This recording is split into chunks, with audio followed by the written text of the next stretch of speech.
Make sure I get.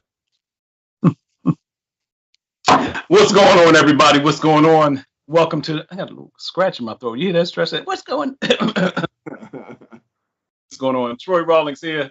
Welcome to another exciting episode of Meet the. And today we meet the author, entrepreneur, radio personality, one of Baltimore's best, DMV, Baltimore, travel, but also, published author now. We're going to get to that about the book, talk about his history in the game. Make some noise for my man, Ulysses, Stretch Garrett, better known as Stretch. What's going on, brother? What up, man? I appreciate that live intro, man. I might have to record that and use that one day. You know what I mean? That's what's up, man. But no, I can do some drops for you anytime, But likewise, I need some stretch drops for the word. I got you. What's going on, brother? Everything is cool, man. Can't complain, man. It's another. Well, I wouldn't say another. It's the seasons changes here. Here in the DMV, and so it's a dreary, rainy day. You know what's funny? I'm in Los Angeles. It's a dreary, rainy day in Los Angeles. It usually rains once every 9 months. Right. Yeah, I remember when I used to. Because I lived in LA for like 5 years, and I could count on one hand the number of times that it rained. You know what I mean? During my 5 years out there, it was more so like this type of weather when I lived up in the Bay Area. You know what I mean? Because you're gonna get some rain and you're gonna get a little cold. So I was accustomed. I was like, oh, this is nothing. But I was like, whatever. So we go back. We're gonna dance around. We're gonna jump through our history. For those that don't know, where you're originally from? Baltimore. Born and raised on the playground is where I spent most of my days. Shout out to the Fresh Prince. Real quick, I give people their props while they're alive, give flowers while they're alive. So I think we first met. You went to Woodlawn, right? Yeah, I went to Woodlawn. Yep. It was either at a Woodlawn. I think it was at one of we used to back in the day, back in the 90s for y'all youngins. We used to have a lot of school dances, but people come from other schools to go to each other's dances. And I don't know if I saw you at one of those events. It's probably just one of those events, a pep rally or something. Remember you played ball at Woodlawn, right. But you don't see too many cats that's like 6'6", 6'7" for the life of the party. And the personality, it was like, you might have been in a fashion show as well. And every time I say it, was like, yo, this dude is like 6'6", slim dude, but hey, you were like always the life. You had a lot of energy. Yeah. So it's funny that your radio persona is the opposite of who you were. I don't know if that was but it was like the opposite when all of a sudden because you do the Love Zone, or do you like this? Yeah, Love Zone when you want. Back in the day, I used to host like the Love Zone.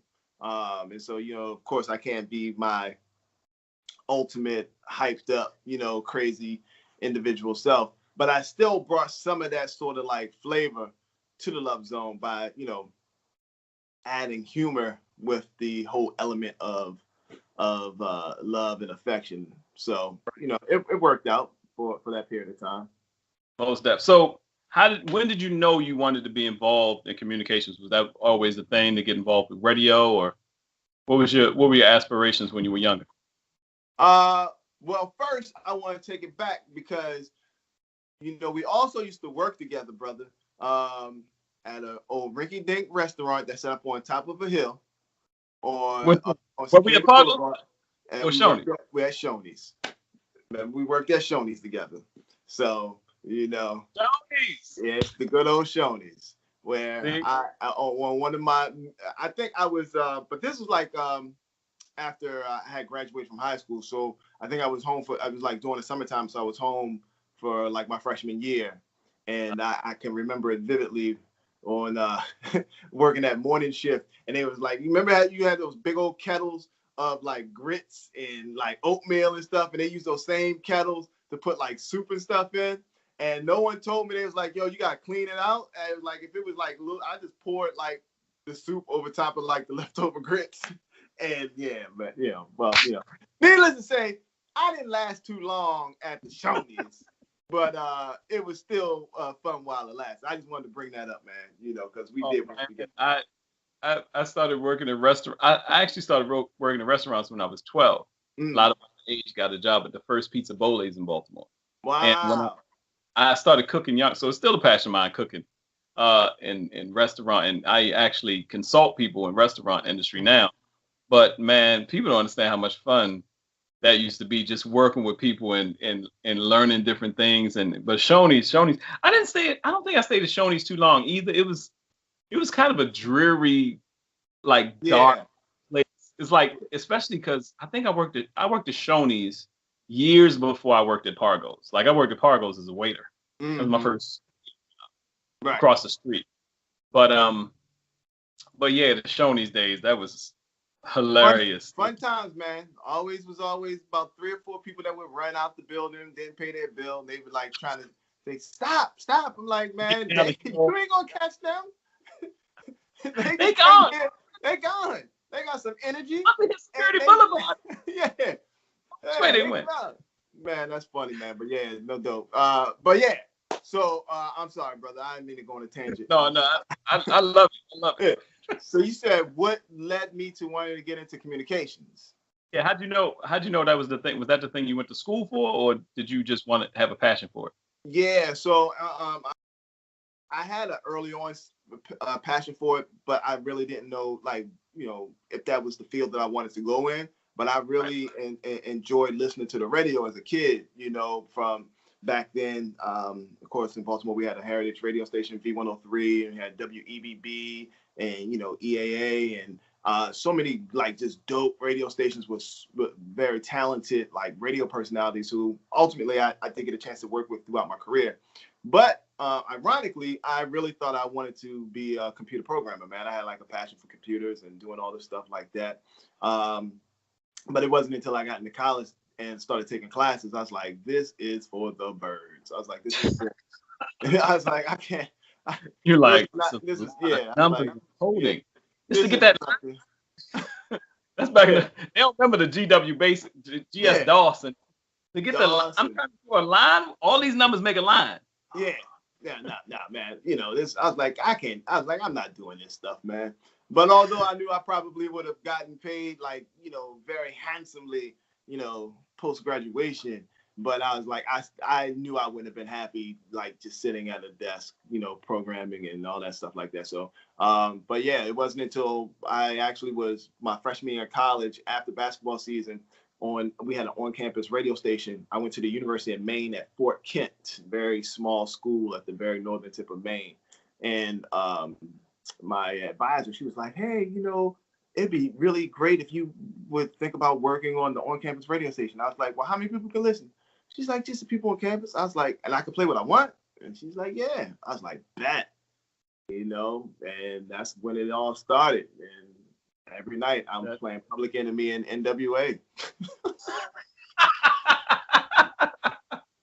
And probably all white school. All white school. Fight the power. Yeah. People studying. Elvis. Welcome to the Turn Dome. Yeah. But yeah, but it was only like campus based, man. So the only way that you could hear that station was like, you know, back in the day when you could just turn on your TV and it would come up on a channel on a television station. That's how, like, I mean, we're talking like 95, bro. So it was like that was a long time ago. But that is what sparked it for me. And then I transferred schools, came back to the area, ended up going to Coppin for 1 year. You know, shout out to Coppin, no shade to Coppin, but went to Coppin for 1 year and then transferred to Towson, man, and that's where I finished up, and that's where everything really started to come together in a sense of putting me on a path to where I will ultimately be. Now, was it sports that took you up top to Maine, or what took? Okay. Yeah. So they were funny, man. It's funny because, like, initially I was supposed to go to Hampton University, right? And I was super excited to go to Hampton. I was so geeked up, man. Remember going up to Howard to take my placement exam. I met my roommate. We were like, yeah, yo, we're gonna be doing this. You know what I'm saying? We'd be like, honeys. Maybe we study, but more honeys. But then, but in typical, and I'm not gonna shade like HBCUs, you know what I mean? But it was just one incident that just happened where they was like, yeah, well, you can't really come to school until we receive your money. I'm like, well, I'm supposed to be in Pell Grant, so therefore you got the money, so I can't come until you give me. So what you tell me? And ultimately, it didn't, It just didn't pan out. So I remember having a conversation with my uncle, and he was like, man, well, you still have these schools that want you to come play ball. I was like, yeah, but I really don't want to play anymore. He's like, yo, if they're paying for you and they want you to go, just go. And then, then transfer if you want to transfer. So that's what ultimately took me to Maine. Nice. All right. So you get into Ready. What was your first station that you worked with out of college? V103. I was still in college at the time. So I think I was a junior or a sophomore. It was my last semester of my sophomore year going into my junior year. And that's when I went to V103, got an internship. And started interning. Like in most internships, like for folks who remember back in the day, if you wanted to get on air, you got to learn everything else. And so I started off in the promotions and department. air checks. Yeah, gotta turn in tapes. This tape cassette. Y'all that don't know what tape cassettes are, look it up. Yeah, cassette tapes, Maxwell, 90 minutes. You know what I'm saying? Slow jet. And then we'll get to it. I started off in the promotions department, and so like learning the aspects of how to interact with listeners from a promotional standpoint, how to set up things, how to work certain equipment that was prominent for back then that were used for live on air broadcasts and stuff like that. And it was a dope experience, and I think it was really cool because that experience, which ironically was funny because I ended up getting hired. After my internship was over, I got hired, and so while I'm still in college, I'm already working in my field because I've transitioned from promotions to on air. And I think I was 20 years old and I was doing Saturday afternoons on V103. Not a lot of people can say that, man. And loving life doing that. Yeah. Oh man, the good days. So and when you were there, what year was this? This was 96, 97. So Randy and Gene was still there. Well, Randy was gone. It was Gene and Tim. Gene and Tim. Okay, so 92Q Radio 1 had already came about. Yeah, they had I think they came about like a couple years like prior. Because first they were just like a hip hop station, hip hop and pop, and then all of a sudden the exodus occurred and people just started. Yeah, because but what happened was like V103 ended up they flipped the format on them and they became like this. I guess at a certain point in time they became like this cross between pop and rhythmic and sort of weird stuff. But that didn't last long, and I was actually the first person to hit the button on when that station launched. It was X10 whatever it was called, and I hit the button and did all that good stuff. And maybe like 3 or 4 months later, I went over to 92Q. So I finished up over. Well, my career, I should say, really came full-fledged from working over at the Q. So transition, and you end up going over. How'd you get over to Howard? How'd you go to HUR?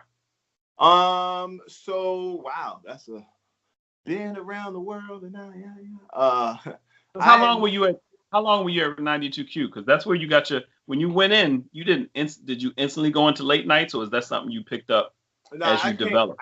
I came in as a part-timer because I was still in college. So I graduated in 98. I came over to the Q in the 97, beginning part of 98. So I came in as just a part-timer, doing weekends and filling in for the Love Zone. And then eventually it came to where I was doing like the Love Zone just on like Sunday nights. That was like my night to do it, and things of that nature. So I graduated college. Let me give you the short, long story. Graduated college, moved to Cleveland because Radio One had just bought some new stations in Cleveland, and I went to Cleveland and did nights there from 6 to 10 at WENZ, excuse me, up in Cleveland. Was there for about like 7 months. Really didn't like Cleveland because it just wasn't my speed. Right. And then they was like, well, hey, do you want to come back to Baltimore and do the Love Zone because, we're gonna have some changes and you think about coming back, and you can hope, you be the host. And I was like, bet. And I came back and did that for 4 years, and that was 2004. Things kind of didn't, and it didn't, and as the business goes, things happen, whatever. My contract didn't get renewed. I just took it as an opportunity for me to pack up and go and do other things that I really wanted to do, which was get into acting, hone on my writing skills. And so I moved to LA. And I was in LA for 5 years, ended up working at KGLH, the Stevie Wonder station out there in good old Inglewood, California. So I was there for the entire duration of my time being in Cali. And then, of course, I was working at Yahoo Music as well. And about 2008, beginning of 2009, moved to New York, worked at BET, worked at Bad Boy, Atlantic Records for a tad bit. And then 2010, moved back here to the DMV. And I was at KYS for 7 years. And so about 3 years ago, almost 4, I made that change and came over to HUR. So that's the long, short story. So it was so funny is I moved here to Los Angeles in 2008. So right. as I was coming over. Right. And so that's a full circle moment of his radio background and radio prowess. And you knew you had a love for writing. How long ago did you write the book? Well, I started working on the book actually about 13 years ago. And it wasn't until I kind of was in LA and I was taking this creative writing class at UCLA that everything kind of just came to fruition in the sense that I was like, damn, man, I know I had this idea. So I was like, the professor was giving us like assignments and she was like, well, write a little something about this or give me a little bit of this. And so I was taking like the sort of like scenarios that they were giving and then kind of putting your story in it. Putting the story in there to be like, okay, this might work. And then we come back to class, we workshop it, and everybody gets feedback. And I was like, okay. And I remember one time she was telling me, she's like, I don't necessarily say this to many people because she said it's very hard for people to try to inject humor in like main thing.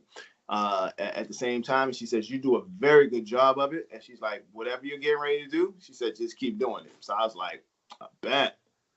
And then I was talking to my friend yesterday, Eartha Harris there in Baltimore. I help her produce a show there at 1010 Tight Knit, and was just talking about affirmation, and especially as Black men, men in general, but Black men especially, we always need a certain affirmation, or affirmation takes us so much. That little bit of affirmation can take you for the next 20 years. People don't get that. Right. And something a high school teacher said, someone said, and the way somebody encouraged us, and it works both ways. We do to other people too. So you get on the home, and it's funny because one of my roommates when I first came out here was an author by the name of Mr. Man Frisbee from Baltimore, from Philly. Okay. He said the same thing. He was in a class. The teacher was giving all these pointers and stuff like that, and he was in.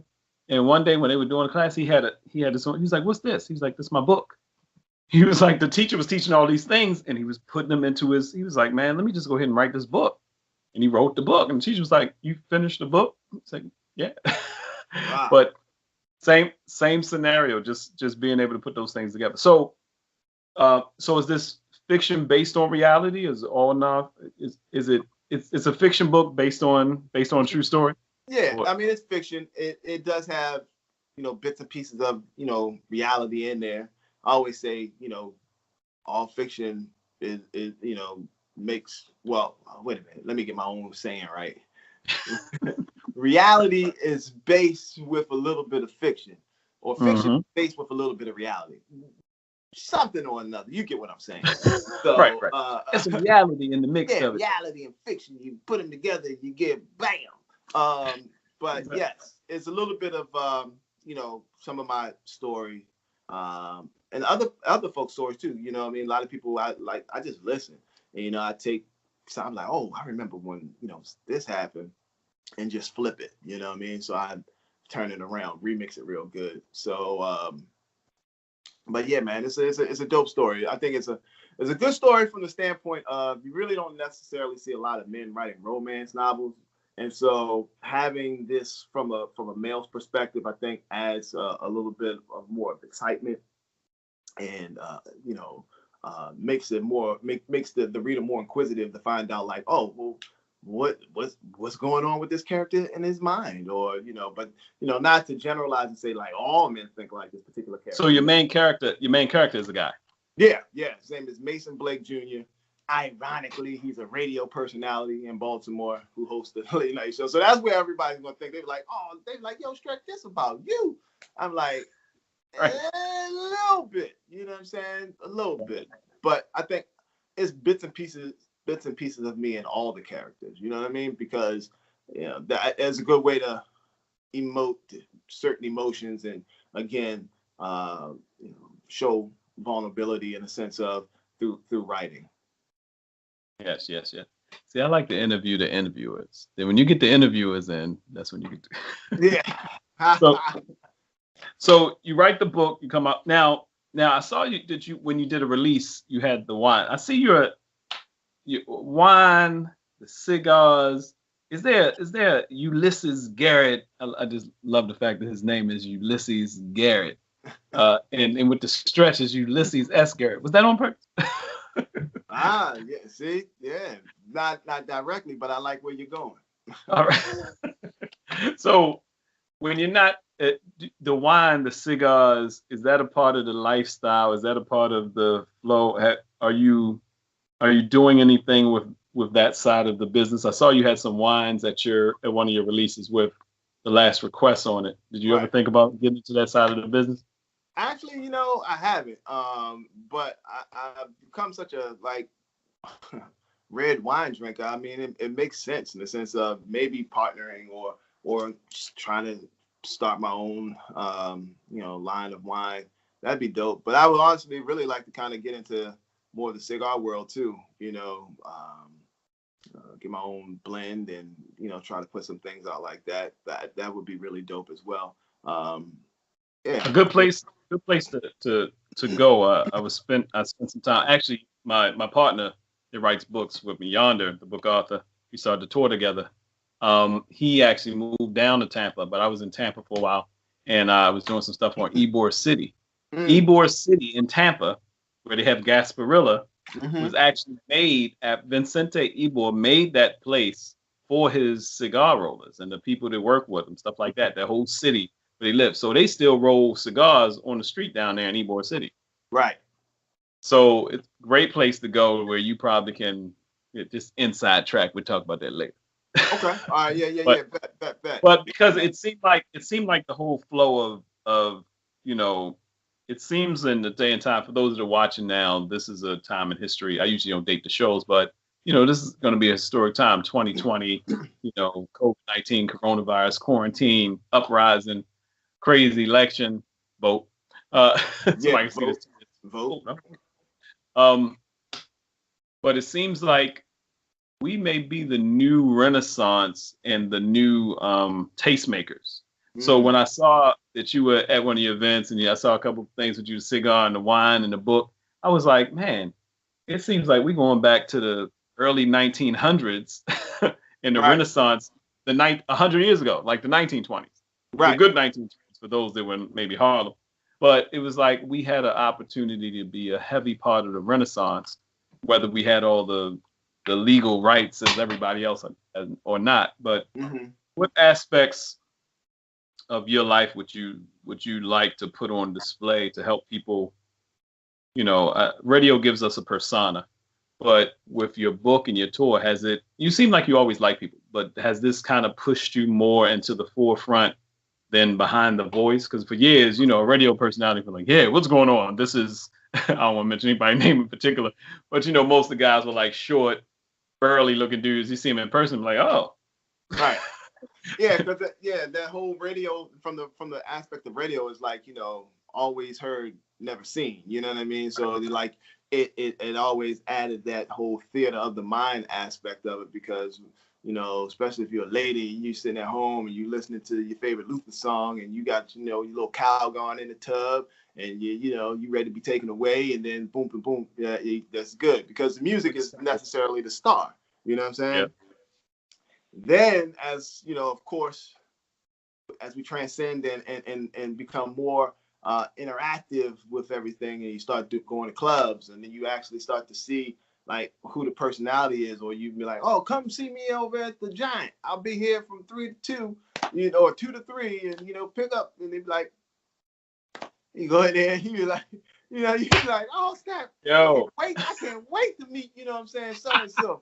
And then you get there, and you be like, where they at? And then you see the person, and you be like, oh damn.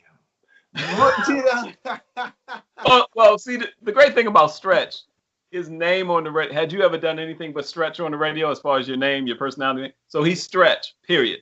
And the 6'6" phenomenon, blah blah blah blah. So you already know women like 6'6". He got a voice. Let me see if I can. Now they get a computer. Let me see if I can. Oh, okay. All right. So have you ever had the line coming up to you like, you're like, hey? I'm like, I don't know her. Yeah, I mean that happened all the time. Or not all the time now, but like especially back in the day when I was just doing like radio more so when I was doing radio full time, and then of course you go, you do these clubs or you do these appearances and stuff like that. Yeah, man, it was some good times. So is any of that in the book?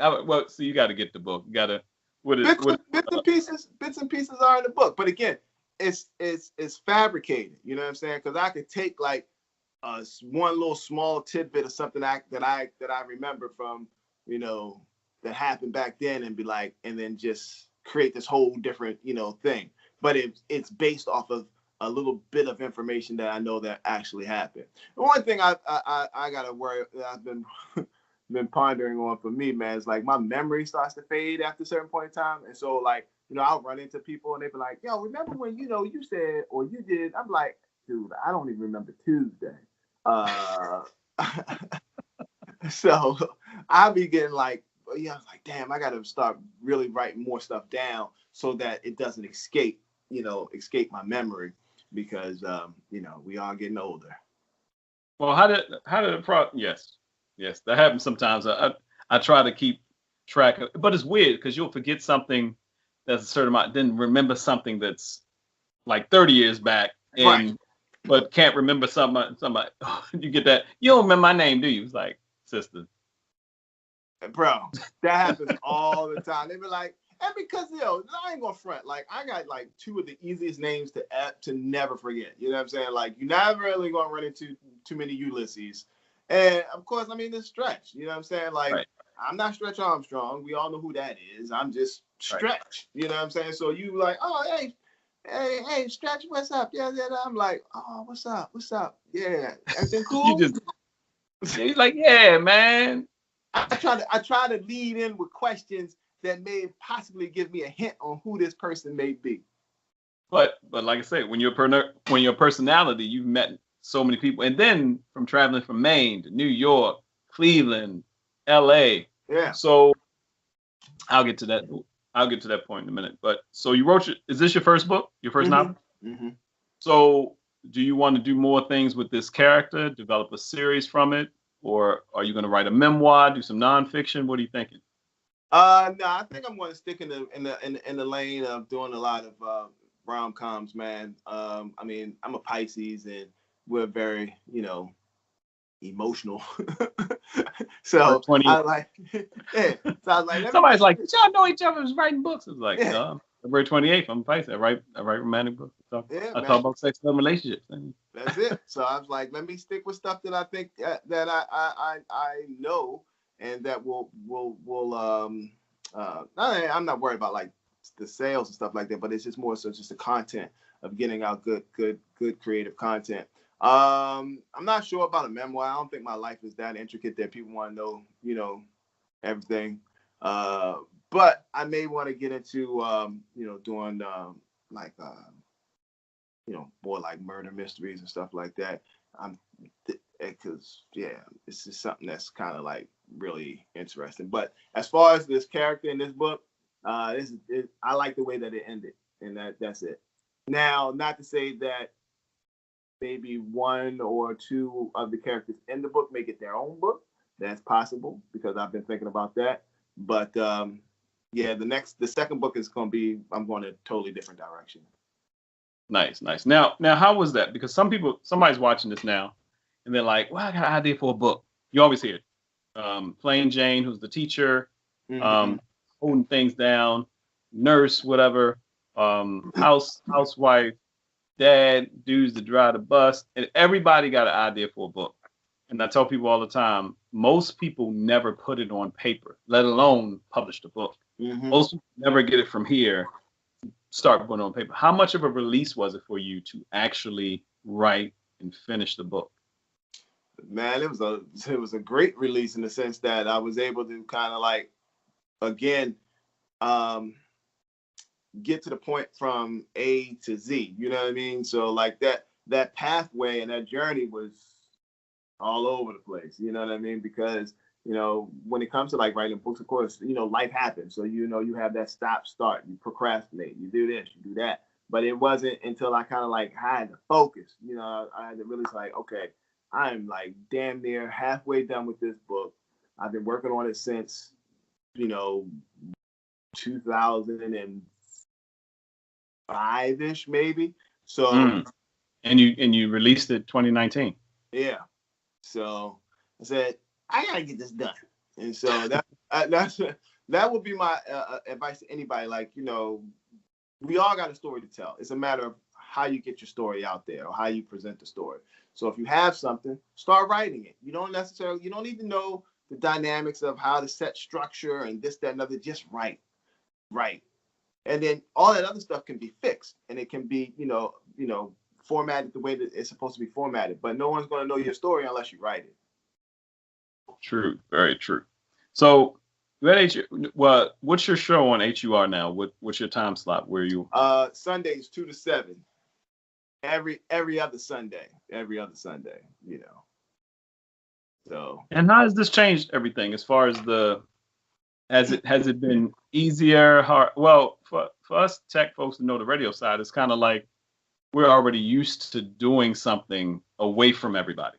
You know what I'm saying? We're already used to doing something in a small space that reaches thousands of people.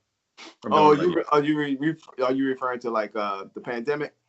Yeah. How has it been? Has it been any big change as far as you just at least going on the air and getting the stuff out to people? No. We're back in the studio. Of course, everything is clean, and I bring in my own supplies. Although they do really do a great job of cleaning it, but I'm just a germaphobe, so I bring my own stuff, and I got my mic guard, and Lysol and this and spraying that, and So, but it's actual. To me, I find it therapeutic in the sense that that's why I love radio, man. Like, radio is one of those businesses where it's like it's like that girl that you always like, and sometimes she'll show you a little attention, and other times she don't want to be bothered with you, and you still be like run into her, be like, yo, girl, listen, man, just all I need is one chance. And she'd be like, get out of here, you always messing with me. And then you ain't serious. Yeah, I'm dead serious. You don't want nothing. Get out of here. But all right, I'll let you get a little sneak. So it's like that's how I look at radio, man. It's like they don't have them on albums now. They do everything on the album. That daggone don't matter, just don't buy. That daggone NWA took it from all right, you can come over to lay back on the bed. That daggone NWA. Oh man, all of it. But that's just the biz, man. It's like that's radio, man. So it's like it's a constant it pulls you in, and so until it gets out of my system, then I will always want to do it in some sort of level. Now I'm perfectly fine, and that's cool. And it's funny because like I'm not doing it full time anymore.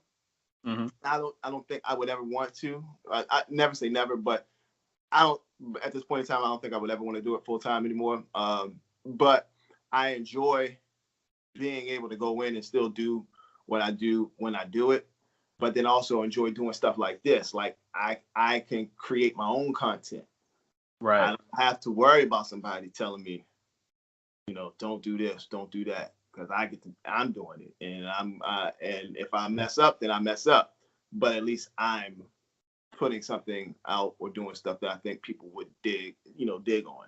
So yeah, it's a pretty powerful time in history to be a creative, because now at one point in time, everybody, we stood out and people looked at us like we were misfits. Oh, you still doing your little radio show? Like, little.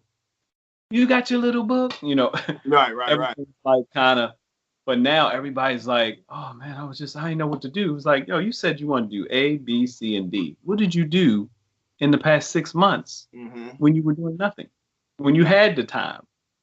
So these are amazing times. And I think of course we see billionaires making all kinds of money, but I think we're going to have a lot of young millionaires and 100,000aires who just stepped into their passions too.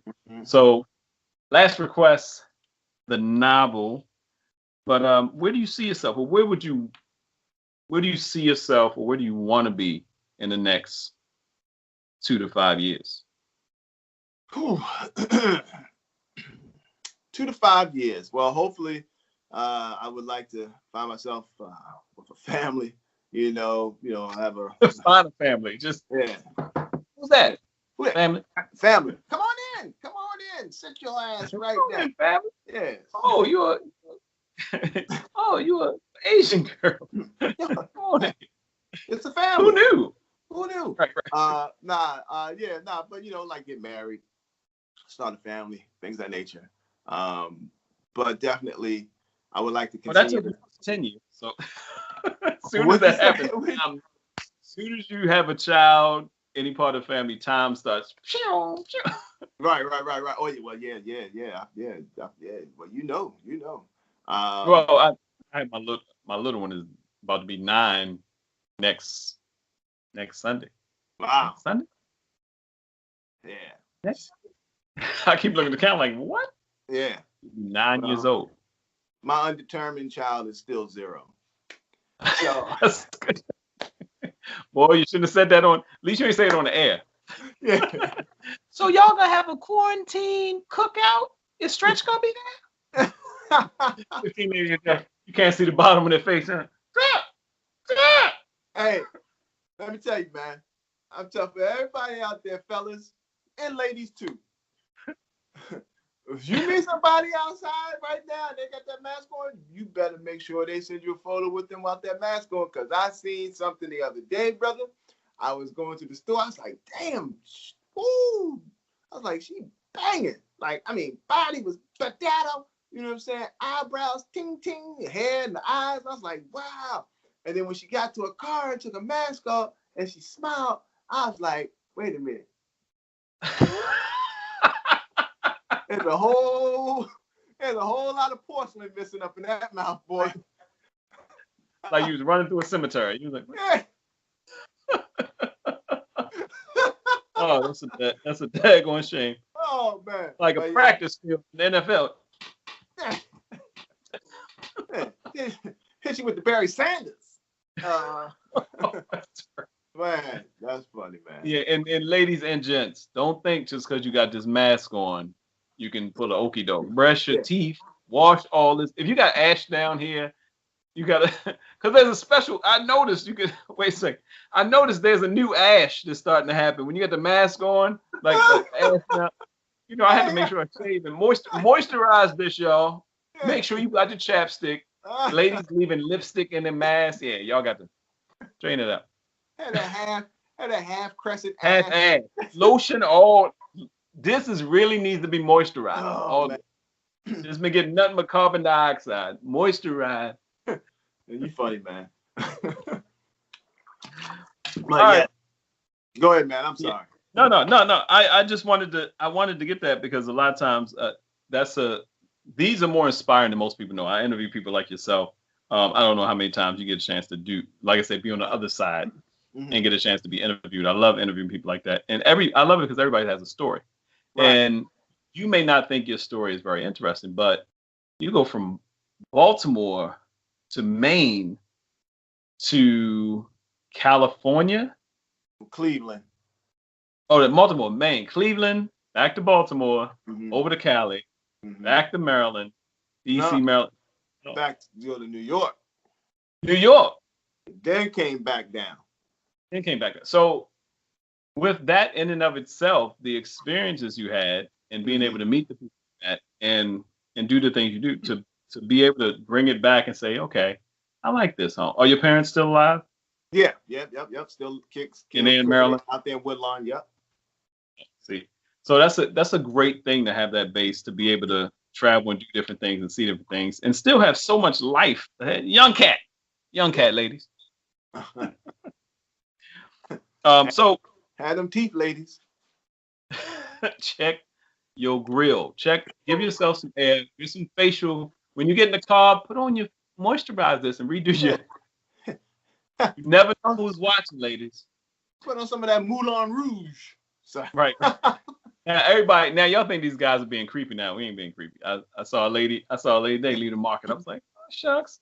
I was trying to get up close without seeing it too creepy to see when she took the mask off. You heard him. I was like, all right now.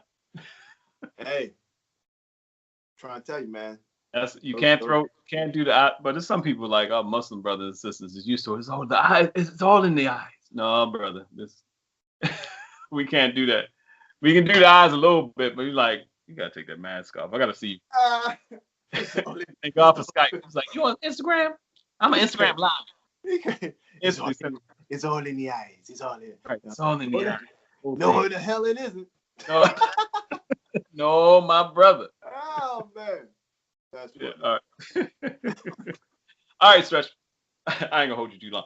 Let everybody know how they can get in touch with you, and on social media, your website, and how they can get your book. Bet.